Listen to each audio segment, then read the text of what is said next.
Hai, kita akan memulai video ini dengan sebuah pertanyaan yang mungkin buat teman-teman sudah sangat relevan. Apa itu presentasi?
Presentasi adalah metode menyampaikan informasi yang paling efisien karena bisa dipakai untuk kita berikan informasi kepada banyak orang. Oke, oleh sebab itu tidak heran kalau metode presentasi ini digunakan sebagian besar program training.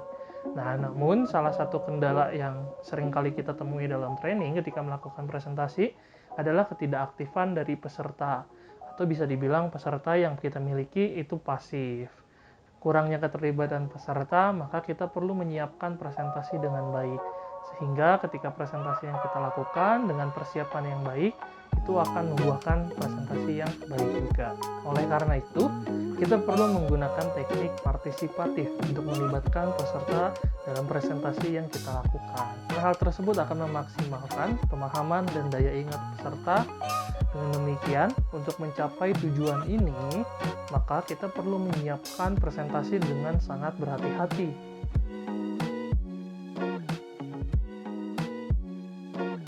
Kita harus mencoba membangun minat dan keterlibatan peserta dalam materi yang kita berikan. Terdapat 5 teknik yang dapat membantu teman-teman semua untuk dapat mempertahankan minat dan menjaga peserta terlibat secara aktif dalam presentasi. Teknik yang pertama adalah introductory exercise. Mulailah dengan game atau aktivitas yang menyenangkan, yang secara perlahan memperkenalkan poin-poin utama presentasi yang teman-teman lakukan. Contohnya sebagai berikut. Contohnya, seorang trainer memberikan games turunan kata kepada peserta pelatihan. Game ini memaksa setiap orang untuk berkontribusi kepada kelompoknya, sehingga tidak ada yang hanya menjadi pengamat saja di dalam game ini. Tujuannya untuk melatih kecepatan dan ketepatan berpikir, melatih kerjasama, dan pembagian tugas kelompok. Peserta akan dibagi ke dalam 3-5 orang. Masing-masing kelompok terdiri mungkin dari 3-5 orang. Setelah kita membagi kelompok, maka kita sebagai trainer dapat menyampaikan kepada peserta bahwa mereka akan bermain game turunan kata, di mana setiap kelompok akan diberikan sebuah kata untuk kemudian dicari turunan katanya. Semakin banyak turunan kata yang terjadi, maka semakin besar kemungkinan untuk kelompok tersebut memenangkan pertandingan. Misalnya, contohnya untuk kata perlengkapan, maka turunan katanya antara lain adalah lengkap, kapan, naga, elang, papan. Teknik yang kedua adalah love story or interesting visual. Teman-teman dapat memulai presentasi dengan sebuah anekdot, cerita fiksi, grafik, atau kegiatan yang memfokuskan perhatian audiens. Contohnya adalah untuk cerita yang memotivasi kerja sama tim adalah cerita fiksi berikut. Cerita ini adalah berjudul Tupai dan Semut Hitam. Saat itu ada petani duduk di tepi sawah dan melihat ladang. Dia senang karena ada banyak pohon yang akan panen, sehingga dia menghitung keuntungannya. Kemudian, muncullah tupai dan melompat dari pohon ke pohon yang lain. Setelah itu, petani sedih karena tupai akan merusak hasil panennya. Melihat keadaan tersebut, muncullah perasaan iba dari semut hitam yang melihat wajah petani yang bersedih. Dia pun langsung mengumpulkan pasukan untuk mengusir tupai itu. Semut hitam tersebut berbaris dari akar hingga batang pohon tertinggi. Tupai yang menyaksikan barisan semut hitam tersebut langsung pergi. Hal ini dikarenakan kekompakan semut hitam yang jumlahnya banyak membuat tupai takut dengan semut hitam. Petani kemudian penasaran kenapa tupai yang pandai tadi pergi dari ladangnya. Setelah ia mendekati pohon, dia melihat ada barisan semut di pohon. Kemudian petani langsung bersyukur karena ada semut hitam yang berhasil menghalau hama tupai. Cerita ini diharapkan dapat membangun sebuah interest atau minat dari peserta pelatihan kita saat kita membuka dengan sebuah cerita fiksi. Teknik yang ketiga adalah initial case problem. Pada cara ini, teman-teman dapat memberikan sebuah kasus dalam presentasi. Misalnya, teman-teman sedang berada dalam pelatihan mengenai pentingnya komunikasi dalam bekerja sama. Teman-teman dapat memberikan ilustrasi tentang pemadam kebakaran. Mungkin jika hal tersebut terjadi, evakuasi pemadaman api tidak berjalan dengan lancar. Atau mungkin hal tersebut bisa menjadi penyebab hilangnya nyawa seseorang atau bahkan tim pemadam kebakaran tersebut. Ya, teman-teman dapat menyampaikan bahwa komunikasi dalam bekerja adalah hal yang sangat penting karena hal tersebut dapat membantu dan juga mengatasi resiko-resiko tertentu. Teknik yang keempat adalah test question. Pada cara ini, teman-teman dapat mengajukan sebuah pertanyaan pada peserta terkait dengan topik presentasi. Dalam hal ini, walaupun peserta belum memiliki pengetahuan mengenai apa yang akan teman-teman bahas, namun ini dapat memotivasi para peserta untuk mengetahui topik-topik pembahasan yang akan teman-teman berikan. Contohnya, seorang trainer sedang mempersiapkan presentasi tentang teknik mengelola pertemuan secara efektif. Khawatir peserta akan menganggap presentasi ini membosankan, dia memutuskan untuk memulai presentasinya dengan sebuah tes. Trainer berjanji kepada peserta bahwa peserta yang menjawab pertanyaan dengan benar akan mengerti mengenai materi yang akan dipresentasikan oleh trainer tersebut. Teknik selanjutnya adalah preview of content. Teman-teman dapat memberikan highlight poin-poin penting dari presentasi yang akan teman-teman berikan. Tentunya dengan cara yang antusias untuk menarik minat dan keterlibatan. Saat teman-teman sedang mempersiapkan presentasi, kita sebagai trainer perlu mengingat bahwa tujuan instruksional kita adalah untuk memaksimalkan pemahaman peserta. Pada akhirnya, para peserta akan belajar lebih banyak jika mereka dapat fokus pada materi yang teman-teman berikan. Berikut ini, kita akan membahas 5 cara atau 5 teknik untuk memaksimalkan pemahaman dari peserta yang mengikuti presentasi teman-teman. Cara yang pertama atau teknik yang pertama adalah opening summary. Di awal presentasi, teman-teman sebagai pembicara atau trainer dapat memberikan rangkuman secara tertulis mengenai poin utama dan kesimpulan untuk membantu peserta mengatur kapan mereka akan memberikan atensi lebih pada materi yang teman-teman berikan. Contohnya adalah seperti seorang trainer memulai presentasi Project Evaluation and Review Technique yang dikembangkan oleh Departemen Angkatan Laut untuk rudal Polaris. Trainer memberikan ringkasan pembuka dengan memberikan sketsa thumbnail dari Bird. sebelum akan membahas mengenai materi secara detail. Hal ini berguna dalam melakukan perencanaan, penjadwalan, pemantauan, dan pengendalian aspek manajemen proyek. Oke, trainer kemudian membuat kesimpulan singkat mengenai 3 aspek tersebut. Setelah membuat kesimpulan singkat pada peserta, trainer dapat memulai trainingnya.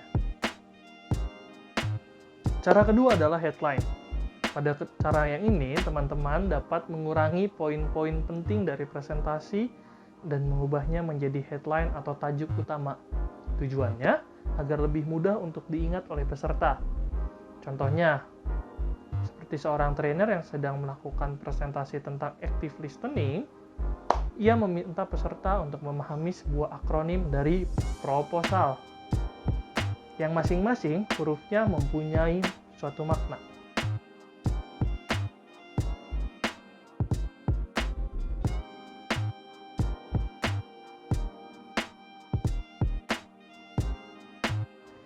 Selanjutnya adalah example. Pada cara ini, teman-teman dapat memberikan sebuah ilustrasi yang mencakup poin-poin dari presentasi. Seperti contohnya dalam kelas alkoholisme dan keluarga. Trainer dapat menjelaskan bahwa ada beberapa faktor yang dapat menyebabkan seseorang kecanduan terhadap alkohol. Hal ini dijelaskan melalui sebuah cerita seorang bernama George di mana kecanduannya dapat disebabkan oleh karena ia tidak memiliki tanggung jawab apapun sebagai suami dan seorang ayah di rumahnya. Yang selanjutnya adalah analogi. Dalam memberikan materi, jika memungkinkan, teman-teman semua dapat membuat perbandingan antara materi yang sudah diberikan dengan pengetahuan atau pengalaman yang sudah dimiliki oleh peserta. Contohnya, seorang trainer sedang mendiskusikan kebutuhan seorang dewasa. Dia menyamakan pikiran manusia dengan komputer dan menunjukkan bahwa orang tidak dapat memperoleh pengetahuan jika pertama, komputer mereka dimatikan. Kedua, mereka tidak memiliki aplikasi yang tepat. Ketiga, mereka tidak diizinkan untuk mengolah atau memproses informasi. Keempat, mereka tidak memiliki kesempatan untuk menyimpan informasi. Selanjutnya adalah visual backup. Cara kelima ini merupakan cara terakhir yang dapat teman-teman lakukan untuk memaksimalkan pemahaman dan retensi dari peserta. Dalam memberikan presentasi, teman-teman dapat memberikan flip chart, slide PowerPoint, atau handout singkat, sehingga peserta dapat melihat dan mendengar apa yang kita jelaskan. Contohnya sebagai berikut. Now remember with your flip charts, keep your font nice and big. This way it can be read from the back of the room. You'll see I've got lots of colour. Colour is attracted, the eye goes to the colour, and it engages the right brain in the learning.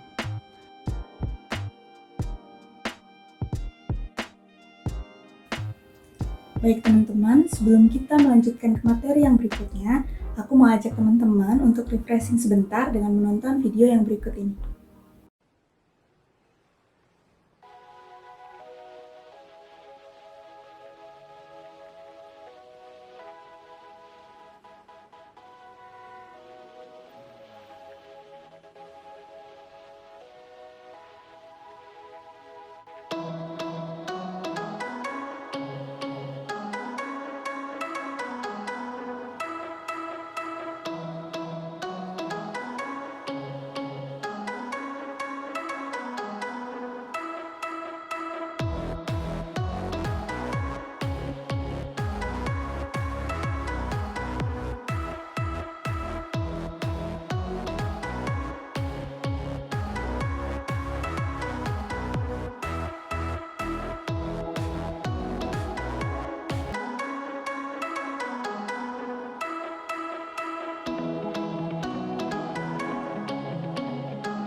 Nah, gimana nih setelah tadi menonton video?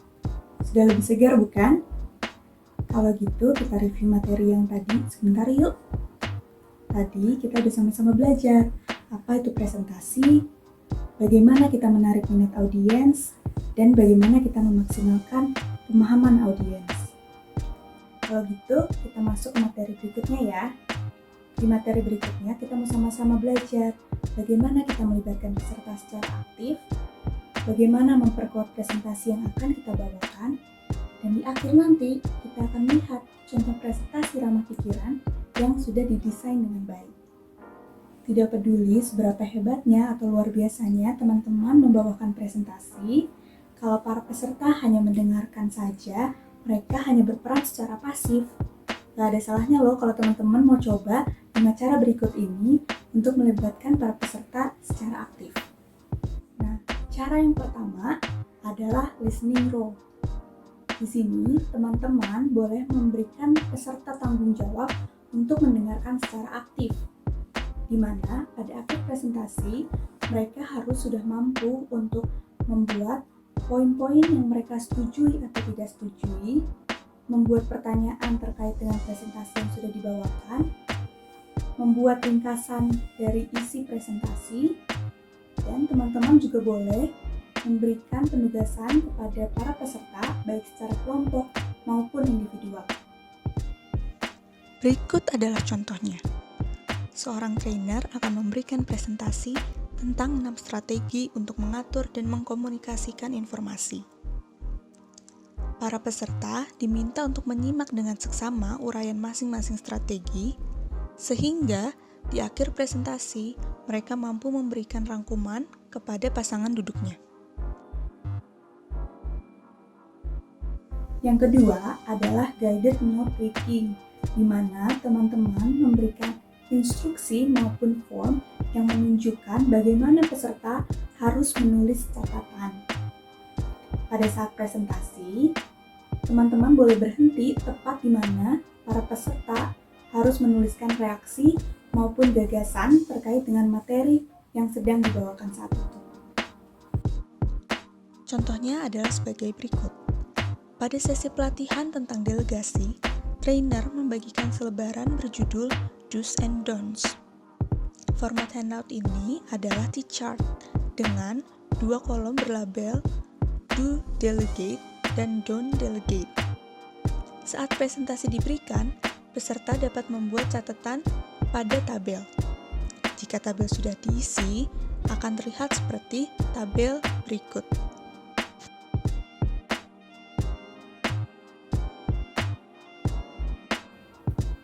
Yang ketiga adalah spot challenge, di mana teman-teman diperbolehkan untuk memberhentikan presentasi secara berkala dan tantanglah para peserta untuk memberikan contoh konsep materi sejauh mana yang sudah disajikan ataupun menjawab pertanyaan.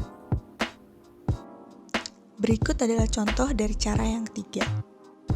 Sebelum presentasi tentang wawancara perekrutan, seorang trainer menjelaskan kepada peserta bahwa dia akan berhenti secara berkala untuk mendapatkan tanggapan pendengar. Kemudian, dia melanjutkan untuk membahas kriteria yang menentukan pertanyaan yang jelas legal, tidak ilegal tetapi tidak disarankan, dan jelas ilegal.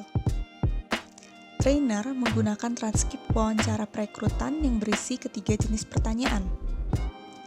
Peserta ditantang untuk mengidentifikasi pertanyaan mana yang termasuk dalam setiap kategori. Yang keempat adalah synergetic learning. Di sini, teman-teman diperbolehkan untuk memberikan informasi yang berbeda kepada peserta yang berbeda pula. Biarkanlah mereka saling membandingkan catatan dan secara singkat saling mengajar. Berikut adalah contoh dari synergetic learning. Dalam suatu pelatihan tentang asuransi bisnis, seorang akuntan belajar tentang loss exposure dan dampaknya terhadap aset bisnis, pendapatan, dan modal. Separuh dari kelompok diberikan bagan dan diminta untuk mempelajarinya dengan seorang rekan belajar sehingga masing-masing dari mereka dapat membagikan contoh-contoh yang ada di dalamnya dengan seorang peserta di separuh kelompok lainnya. Peserta dari setiap setengah kelompok dipasangkan. Mereka saling menceritakan apa yang telah mereka pelajari dan bersama-sama mencoba mengurutkan contoh-contoh ke dalam 4 kategori. Kelompok penuh kemudian berkumpul kembali dan meninjau apa yang telah mereka pelajari secara sinergis. Yang kelima adalah illuminating exercise. Teman-teman boleh menyelingi kegiatan singkat yang berisikan tentang informasi, ide, ataupun keterampilan yang disajikan. Berikut adalah contoh dari cara yang terakhir.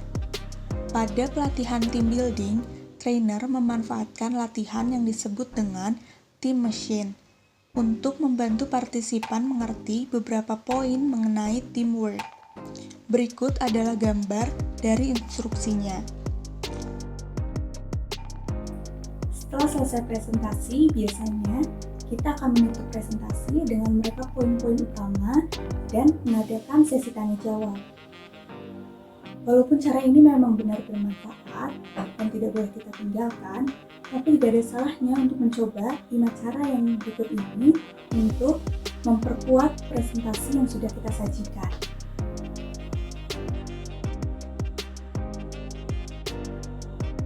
Cara yang pertama adalah press conference.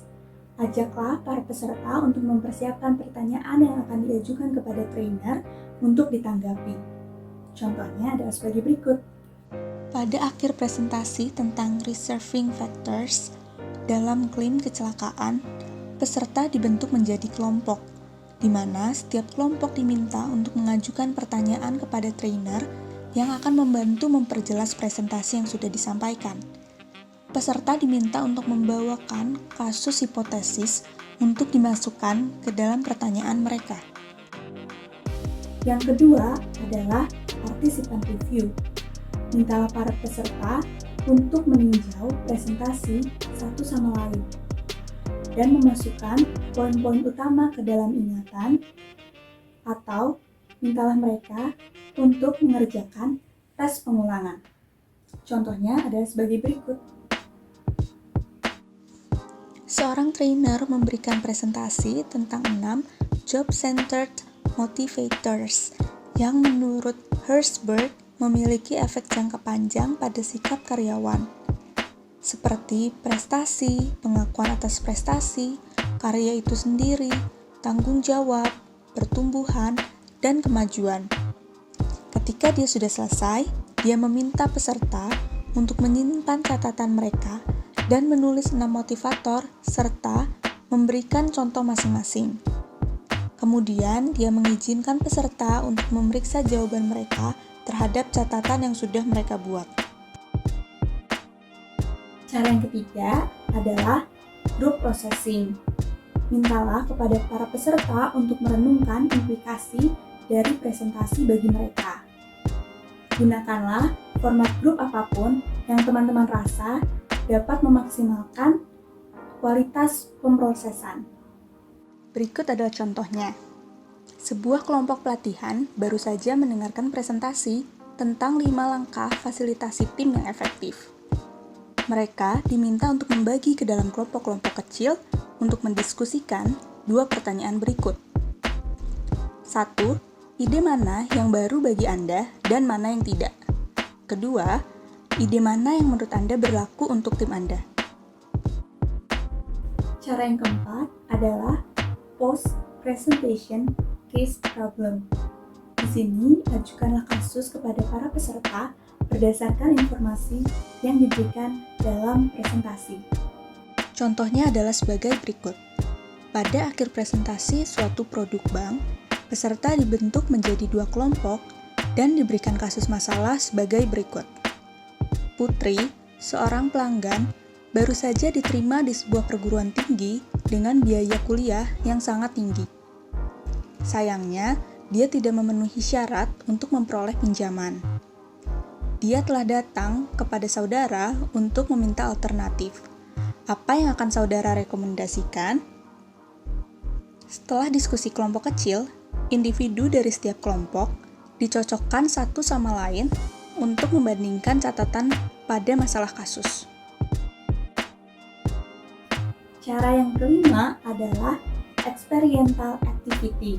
Di sini, rancanglah kegiatan yang dapat merangkum ataupun mengilustrasikan presentasi yang sudah diberikan.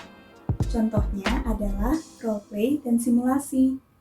Seorang trainer baru saja menyelesaikan presentasi berjudul Bagaimana Dominasi Otak Mempengaruhi Gaya Belajar Mengajar. Dia ingin memperkuat presentasinya dengan demonstrasi yang menunjukkan bahwa jika kita hanya mengajar dari mode pilihan kita, maka baik guru maupun siswa akan mengalami frustasi. Trainer meminta peserta untuk berpasangan dan meminta setiap pasangan untuk memutuskan siapa yang akan menjadi siswa dan siapa yang akan menjadi guru. Kemudian, siswa diminta untuk menuliskan tanggapan mereka terhadap pertanyaan berikut.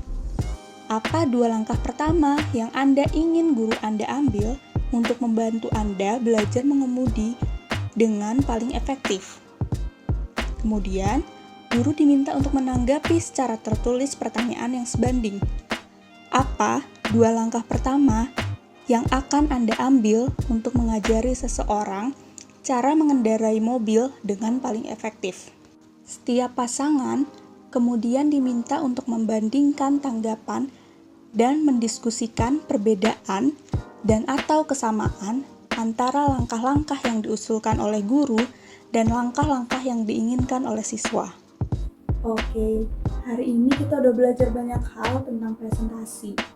Jadi di kemudian hari ketika teman-teman mau merancang presentasi dengan sangat baik, jangan lupakan keempat urutan bagian yang sudah kita pelajari hari ini. Ketika teman-teman mau mulai presentasi, mulailah terlebih dahulu untuk membangun minat dari audiens. Ketika audiens sudah mulai terlibat secara mental, barulah teman-teman boleh memberikan informasi yang ingin teman-teman sampaikan dengan cara yang sudah kita bahas sebelumnya, guna memaksimalkan pemahaman audiens. Ketika presentasi sudah berlangsung, kuatlah apa yang sudah teman-teman sampaikan kepada audiens dengan menggunakan strategi-strategi yang sudah kita bahas barusan. Berikut adalah contoh alurnya. Contohnya, ketika teman-teman mau melakukan presentasi terkait dengan gaya kepemimpinan situasional yang dikembangkan oleh Ken Blanchard tahun 1997. Menurut model kepemimpinan ini, gaya kepemimpinan yang disukai oleh pemimpin tergantung pada karakteristik orang-orang yang dipimpinnya. Gaya ini disebut juga dengan mengarahkan, melatih, mendukung, dan mendelegasikan. Langkah pertama, teman-teman harus membangun minat para audiens, yaitu teman-teman dapat menggunakan pertanyaan sebagai berikut. Karakteristik apa dari orang-orang yang Anda pimpin yang mungkin menentukan kapan Anda dapat mengadopsi salah satu gaya berikut? Mengarahkan, melatih, mendukung, dan mendelegasikan. Kemudian, dapatkan beberapa tanggapan dan tetap menerima jawaban peserta. Jangan mengungkapkan jawaban benar. Setelah menyediakan tabel berikut, jelaskan faktor situasi dan gambaran umum dari masing-masing gaya. Misalnya, Anda akan memberitahu peserta bahwa orang-orang yang low maturity berfungsi paling baik dengan pemimpinan yang mengarahkan, yang memberikan pengawasan yang jelas, mendefinisikan peran, menetapkan tujuan, dan pengorganisasian tugas kerja. Saat Anda mendiskusikan setiap gaya, undanglah peserta untuk membuat catatan pada handout. Pastikan untuk memberikan contoh yang baik untuk setiap gaya dan gunakan analogi mengasuh anak saat mereka tumbuh menjadi remaja. Gunakan icon grafik pada slide Anda untuk mengiringi presentasi setiap gaya, seperti peluit untuk pelatih atau jembatan untuk pemimpin yang mendukung. Kelompok pertama yaitu kelompok penanya yang bertugas untuk mengajukan pertanyaan tentang gaya ini. Lalu kelompok kedua yaitu kelompok yang setuju. Tugasnya adalah menjelaskan mengapa mereka setuju bahwa gaya ini adalah gaya terbaik dalam situasi ini.